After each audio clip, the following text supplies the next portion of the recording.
in Panama City at the headquarters of the Panama Canal Authority with Alberto Alemán, who is the administrator of the Panama Canal Authority. And he is the man who has had the vision to expand the canal, to add a third set of locks, which will be finished by the end of 2014. Alberto, I wonder if you can tell us what you think that expansion is going to mean for both world trade and for this country. Well, first let me tell you that for world trade, we are changing the dimensions of the Panama Canal with a new infrastructure by building a new set of locks. And that is a game changer because it will change the, will allow larger ships, therefore there are big economies of scale.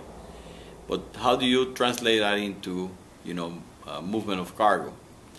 I think that it will allow cargoes that today doesn't come to the Panama Canal because of the only the size of the ship. It will allow economies of scale to use Panama as a transshipment hub for the Americas. It will allow countries to be more efficient in the way they send their products into world markets. Let's say grains from the U.S.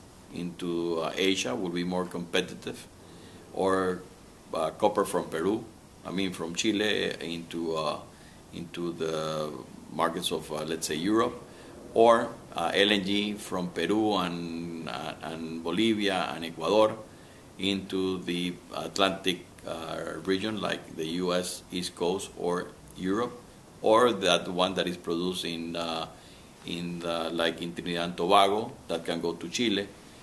Just as an example of things that are going to happen, because now you have, with one vessel, you move 3 times the cargo. Mm-hmm. And that in itself is big. That's for world trade. I think that the lanes will change. The way that the transfer is done is changed. Now for Panama, what happens to Panama? Panama will allow as I said before to you, that, and basically the world, that Panama is the only port that has terminal in 2 oceans that actually are interconnected. And that is unique. Just the port of Antwerp, as I was telling you, has the same distance in the port itself that we have between the 2 oceans. And we got terminals already in the 2 oceans. And we're building more terminals.